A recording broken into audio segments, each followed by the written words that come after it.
that purpose is the most powerful force on the planet. I believe we're created on purpose, with purpose, from a place of purpose, for the very purpose of purpose. Now that's a lot of purpose, and it sounds really good, but the problem with that is most people on the planet don't know their purpose. And it's not uncommon, but what I know for sure is that when we don't know our purpose, we settle. We settle for people-pleasing, for protocol, for approval, for performance, for striving, and for safety. And I think what we settle for most of all is appropriateness, how things are supposed to be done. You know, when we look at our lives, we can see a mess. But I believe that when destiny looks at our lives, destiny sees a map. And I'm going to share this map with you today, the 5 stages of what does it take to step into your life mission, individually, but also as an enterprise. And I want to warn you right now that most people, and because companies are made of people, most enterprises will never make it out of stage 2. And so I'm going to share with you what this path looks like. But I learned this thing about if we don't know our purpose, we settle. When I was 11 years old, I was sitting in my living room and all of a sudden the doorbell rings. And it's a neighbor that I know but I don't really know. She lives across the street. She has 2 kids, but we've never really interacted before. And as she comes to the door, she asks if I would be able to fill in as a babysitter. She's in a hurry. She needs to leave like a few minutes ago and wants to know if I can fill in. And I said, sure. And so I walk across the street with her, and she explains how to make sure that her house does not burn down and that her 2 kids don't end up in child protective custody within my care. And so she's gone. Then she comes back, and she asks me how everything went. And I am, too polite to say that, you raised Bebe's kids. You may not remember Bebe, but Bebe's kids are bad kids. And I really wanted to say, your kids never, ever need to have sugar ever again in life. But I'm too polite for that. I said, everything went fine. And she says, well, I didn't have an opportunity to stop by the bank, and she pulls out these 2 crumbled up bills. One is a $1 bill and a 5. She says, I didn't have an opportunity to stop by the bank. This is all I have. Which do you want? And I find myself staring. I hadn't even known that she had seen me. I was surprised to be selected, but now I have a choice. Now, deep inside, just between us, I wanted to say both. This is purchasing. I wanted to say both, but there was something inside of me that started to feel guilty for wanting both. Truth be told, I had probably earned both. I filled in on short notice. I watched 2 kids that didn't know me and put them to bed and cleaned up the living room. You over there, you want to hire me right now. And I probably had earned both, and truth be told, she probably had already realized that I had earned both because she said I didn't have an opportunity to stop by the bank. And I felt guilty for wanting more. You know that feeling that stands up inside of us when we want to ask for something that we really want, but we feel like we'll be intruding, we'll be doing too much, we're stepping out of line, out of order, we're piping up. We don't want to be difficult, so instead of reaching for more, I settled for less. I said, I'll take the 1.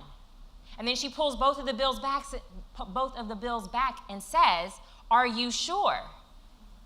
And I said, yes, ma'am, I'm sure. So she takes the 5. She puts it in her back pocket. I take the 1, and I put it in my front pocket. And I head back home, and I'm very proud of myself because I earned something that day. It was the first time I had ever been hired, and I hadn't thought in advance about what my compensation would be. I just wanted to show up for duty.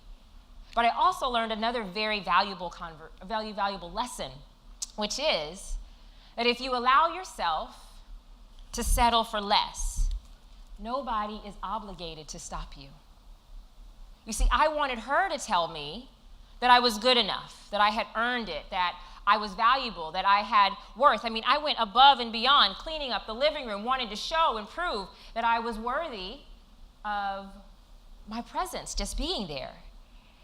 And what I've learned in life, and what I learned at 11 years old, is that we can't wait for somebody else to tell us that it's okay to ask for what it is that we want and to dare to go for what it is that we want. But where does that little uncomfortableness come from?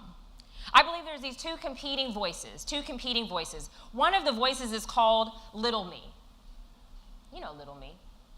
Little me's that little hater in your head, little obnoxious roommate. The voice that says, who do you think you are? Reaching for more, taking risks, leaping, changing the way that things are always done. That's not what we do around here. Little me is that voice of doubt and fear and normalcy and mediocrity. Little me's whole objective is to keep you stuck and out of alignment with your ultimate assignment and beneath your possibility and potential. But then there's a counter voice, the voice called future me. And future me is the voice of faith and possibility. Future me doesn't say, who do you think you are? Future me says, I know who you are. Future me says, yes, you. Why not you? Especially you. We need you. You, because future me is attached to your future. You see, when you start getting that tug and that desire for more, whether it's asking for more, doing more, suggesting more, creating more, that's really the future calling and pulling at us. And so there's these two competing voices, little me and future me. And so they battle. Both of them know how incredible you are. Both of them know the amount of potential, endless possibility that lives within you. Future me wants you to find it. Little me's a little bit nervous right now because I'm about to share with you what little me doesn't want you to see, which is the path of stepping into your greater purpose. Make no mistake about it. The way to step into a higher destiny, individually and collectively, is that you must dare to believe bigger. Bigger than what you think is okay, what you think is normal, what you think is appropriate, and bigger than protocol. And so this framework I'm going to share with you, I call it the purpose map. Now, I'm a lawyer by trade, so I'm going to go ahead and just put my little TM up there in the corner. And again, I'm going to share with you these 5 stages. Most will never make it out of stage 2. Everybody say stage 2. Oh, y'all are not real. This is Detroit. Y'all are supposed to be hype. Stage 2. That was better. Okay, so stage 1. Stage 1 is called discovery. And in discovery, we ask the question, who was I supposed to be? Who am I supposed to be? This is where we learn the do's and don'ts of life. This is where we get shoulded on. You're supposed to laugh. That's supposed to be really funny. This is where we get shoulded on, where we're told what we should do, who we should become, what we should obey, and how we should show up. This is where we learn how to color within the lines. This is where little me first makes its home in our head and in our hearts. This is where we're conditioned to reach for normal and for safety because everyone is telling us who we should be and what we should do. This is where we learn how to be approved, how to get liked, how to get ahead in terms of playing the rules that everybody says we should play by. And so we end up adopting what I call the rules. This is a book. I know that you're impressed that Georgetown Law taught me how to draw. But we each have our own individual set. Okay, this is interesting. I'm going to need a round of applause just for how I wrote that. That's nice. So we each have our own individual set of rules. My rules are different than yours, and your rules are different than hers, and hers are different than his. We each have a different one, but there are internal navigation system that basically tell us our compass of where we're going, how we're getting there, and how we're supposed to do it, and where not to go off course. This is where we learn to color within the lines. But these are also the things that tell us who we believe we're good enough to become. And it's where we first learn that innovation, imagination, is not always accepted. For me, I used to get my name on the board. I don't know if anybody else was like that with checks, and I had kind of been able to master how many checks I could get on the board before I was sent to the principal's office. But one of the rules that I learned is that if I speak up, it's a license for me getting in trouble. And so we begin to be stifled. But so stage 1 is called discovery. Stage 2 is called talent. Talent is where we ask the question, who am I? Who did I decide to be? And we end up climbing one of 5 success mountains. Now, each of these mountains are individually amazing, but they form our different identities. We basically end up deciding to be who the rules told us we were good enough to be. And so this first mountain is the parenthood mountain. This is where we find ourselves and we find our identity as a parent. The second one is the marriage mountain, where we find our identity as a wife or as a husband or as a spouse. The next mountain is mending, which is our inner fixer, where we like to fix things for other people because it actually makes us feel more valuable. And then the final one, or the fourth one, is the making a difference mountain. This is like how we like to give service and help people, do ministry, things like that. But the one I want to focus on for our purposes is the money mountain. And this money mountain is the mountain of prestige, where we learn the rules of what it takes to be successful, how to climb, how to thrive, how to be number one, and how to beat the competition. And this mountain can become our core identity. And what's dangerous is that when we begin to become addicted to what we've learned to do, and then we find our identity in what we've done, we block being able to see what it is that we've never done. Because the rules are only telling us how to climb up the mountains, because that's the only thing that talent can do. We don't understand just yet in this stage that we're not here just to climb mountains. We're here to be able to move mountains. And so for me, this talent mountain of success and the money mountain of prestige was pretty much how I identified my life, because I was labeled a problem child as a kid. I know it's hard to believe that now. But I grew up in Texas, and it seemed for me a lot like integration. It was the first time that my teachers had black kids in their school. My brother and I were two of a small handful of five black kids that were in the entire school. And so part of the reason why I didn't want to ask for the 5 was I didn't want to be called a troublemaker anymore at home like I was at school. I didn't want to be perceived like I was labeled, which was antisocial and need a special education, and that I couldn't survive, much less thrive, in this school. And so what I learned to do in order to reshift how these rules were applying to me and these labels is that I decided that I was going to be successful. I was going to start making good grades. I was going to become this overachiever, and I became extremely successful. I actually became what I call and believe bigger a success addict. Addicted to performance, addicted to accomplishment, going to the best schools, getting the best grades, getting $200,000 in scholarships, going to Miss America, finishing 3rd runner-up, interview winner, talent winner. I'm legally blind in my left eye, and I'm a competitive baton twirler. So I learned the importance of discipline and diligence and doing hard work, and what does it take to get to the top of the mountain. And there's nothing wrong with that. But I also believed that that was my identity, that was who I was, that I was what I had done. But what do you do when the kids grow up? What do you do when the man leaves? What do you do when the job ends or when the opportunities are no longer there? What do you do when you're no longer competing anymore? Because, as happens, sometimes time just ends. What do you do? And so I found myself in this stage of trying to figure out not only who I was, but I also believed that the marriage and motherhood mountain wouldn't apply to someone like me, because people said, "You're a successful girl." They'd been saying this since I kind of changed my life. And I couldn't possibly also want to be successful and be married, successful and be a mom.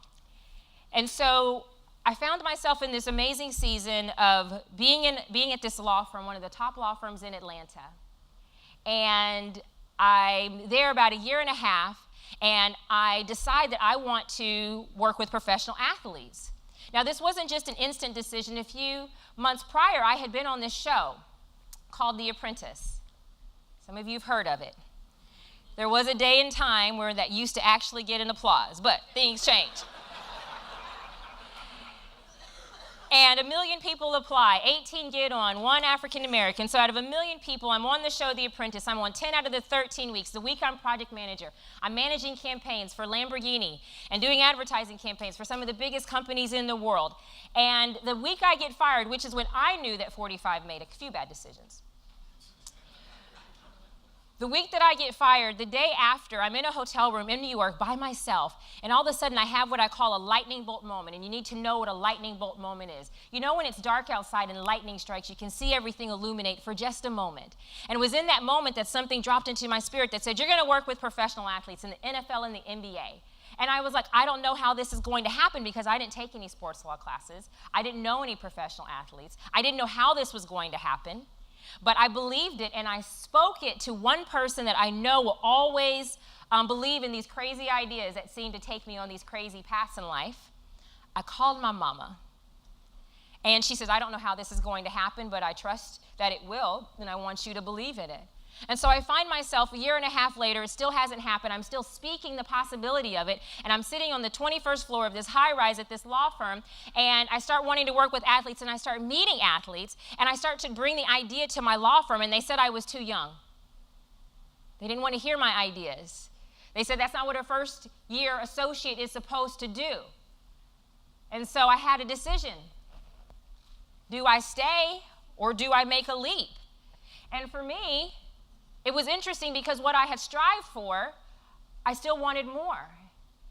And I decided to make the leap. I start my own sports agency. My mentors, everyone told me that I was throwing my career away. I was wasting my degree. And I end up signing the highest paid defensive end in the NFL as my first client a week later.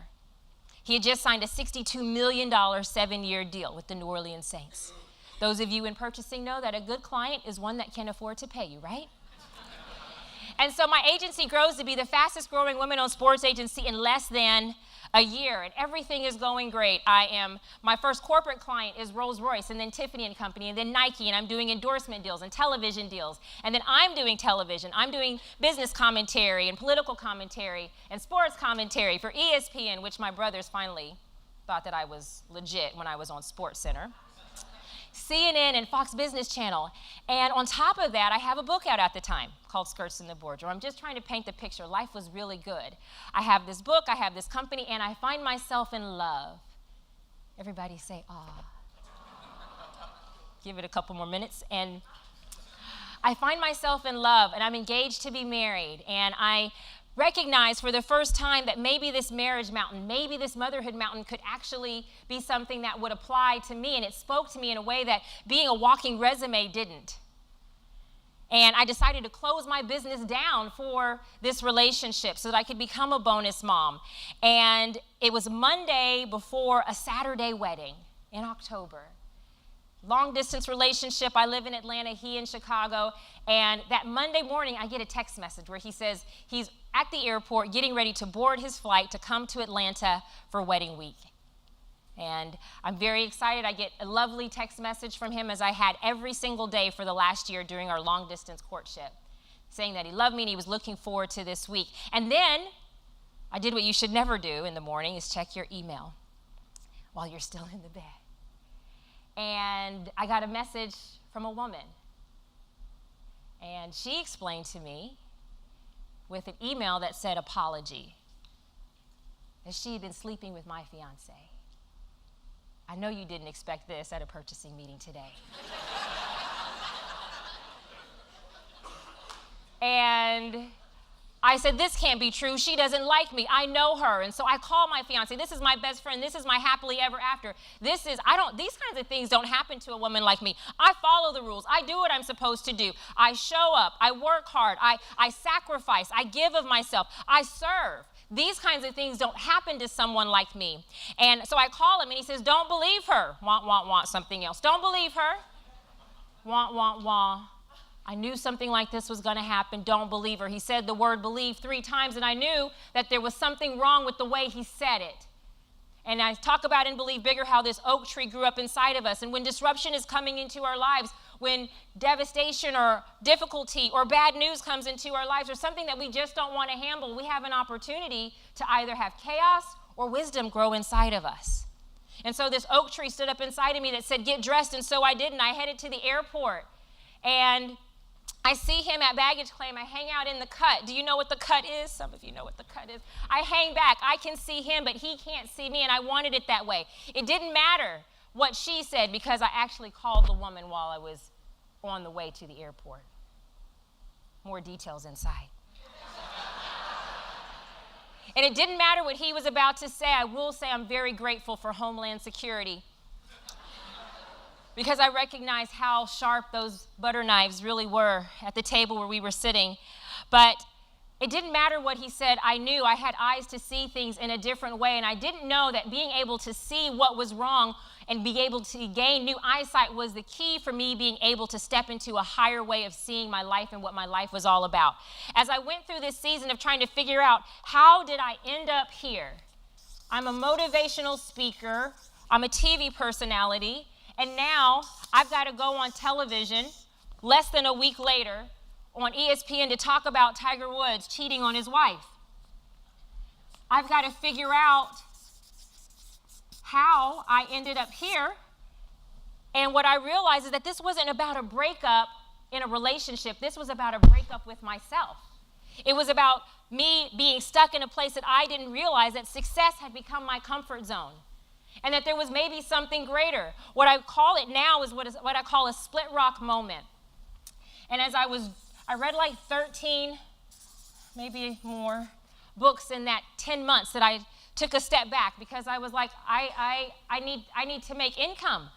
The mortgage company doesn't care that I'm on a spiritual journey with God to find myself. And now what was easy in the sports space was becoming difficult. I wasn't closing the clients as quickly. And I could tell that, sometimes you try to go back to a door that's closed and it's just not opening and you think something is wrong with you. But it's really a sign of redirection. And so I was reading multiple books, and there's this passage that I love in this book I like to read, and it talks about what I call now a split rock moment. It says, he led them into the desert, and they came upon this rock, and he split the rock, and water gushed out. And I had been having dreams about deserts. And the thing about a split rock moment is that there's three components to it. There's deserts, there's rocks, and there's water. The desert represents coming into this place that I now call the gap. It's this middle space, this in-between place that feels like punishment, but it's really a place of refinement.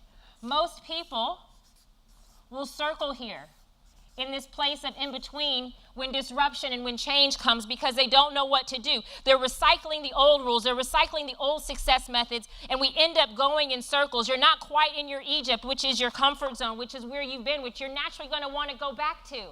But you're also not in your glory zone. The rules are different here in the glory zone. So in order to get out of the gap, you've got to first embrace the place that you're in this desert for a reason, that it's time to dump what used to work. You've got to let go. This is a place of detoxing intentionally. People are going to change. Circumstances are going to change. Decisions also have to change. So in order to get out of the gap, we've got to be willing to make a shift. When you're in this middle stage, we ask the question, what is happening to me?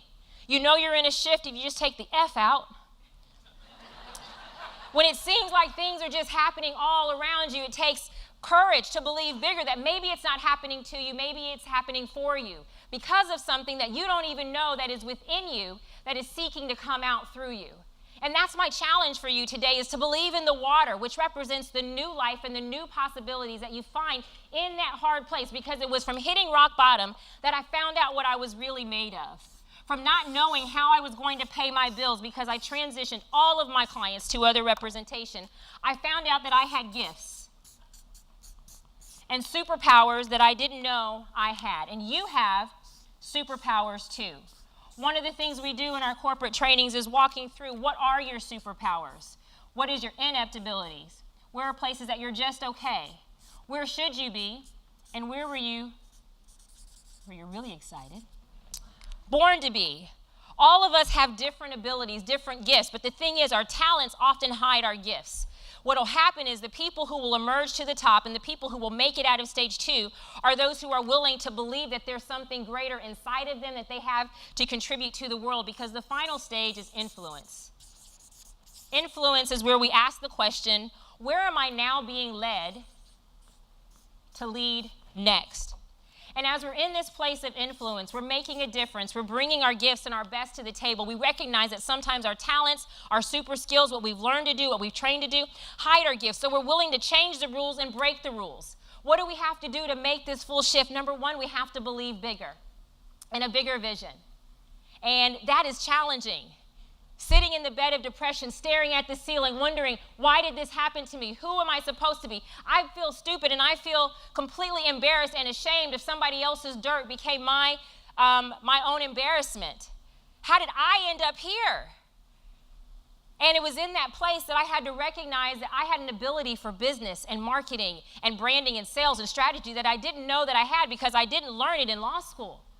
And there are things inside of all of us that maybe we haven't been trained to do, but obstacles will teach us the opportunity to find a new sense of overflow. The second thing that we have to learn is to invest bigger. Invest more in people, invest in also the unknown, things that we've never done. Because if you don't, you're not making it out of stage 2. You're just not. Because the people who are investing in what's never been done are going to get something that's never been seen. And then number 3, we have to speak bigger. We have to speak life into possibility and not the problems. It's a lazy person who talks about what's happening. It's a visionary and a catalyst that speaks about what is possible and what is coming. And then finally, we have to start. But we have to start before we're ready, because guess what? There's no such thing as ready.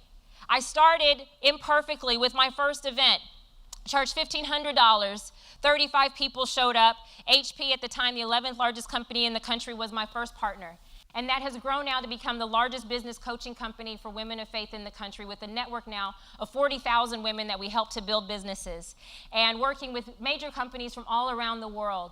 I didn't see that in the middle of disruption, and you won't see what's on the other side of your mountain because you're climbing it right now. But I want to dare you to believe bigger than just being a mountain climber. I want to challenge you to become a mountain mover, to be a catalyst, to be proactive and not just passive, but to be someone who believes that I have something to contribute, not just to this company, not just to this enterprise, but to the world, that your life is not your own and that you matter. The last thing that I'll share with you is that I actually met an amazing man. He put a ring on it. So spoiler alert, chapter 16, yes, I will take that. It ends very nicely. Yes, I was able to find love, been able to make millions of dollars as an entrepreneur, helping other people. But also we are able to change lives in ways that we can't anticipate. I was, as I close out here, I was speaking at one of my tour stops called the Launch Your Dreams Tour, and a woman came up to me after 200 some odd people cleared out of the room, and she said, "Marshawn, you changed my life today." And I was like, "You're welcome, no problem." But she was just sobbing and in tears. And I held her, prayed with her for just a moment, because that's what I felt led to do in the moment, and she was gone, and I saw her 6 months later. And she introduced herself, and then I remembered her, and she said, "Marshawn, when I said you changed my life that day, what I meant is you saved my life." And I'm thinking, it was a business seminar. How does business save lives? And she said, that morning I had decided to commit suicide. And I drove to this park ready to take my life. And I had the note on the passenger seat for my family. I had dressed up, not for your seminar, but for those who were going to find me. And as I looked at that phone next to me, I looked down because the park was closed. It had never been closed in all of the years that I lived in this city.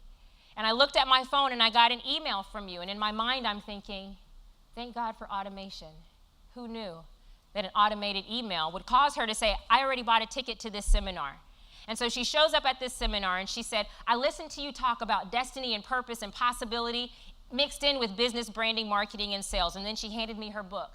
And then she not only handed me her book, she said, I started a program impacting young girls. And I also started my own business. And I said, you did all that in 6 months? She said, it doesn't have to take a long time. Remember, you said this. When you're in alignment with your assignment, everything accelerates. And so I learned on that day that business is the pathway into helping other people step into their greatness. And you are the gatekeepers of possibility. You allow what comes in the doors here. And I want to challenge you to believe bigger about what belongs here, but also about why you're here and the impact that you're here to have. Because what we do matters. It changed lives, and I believe it also saves lives. So start where you are. Use what you have, knowing that what you have is more than enough. Thank you so much, and God bless you.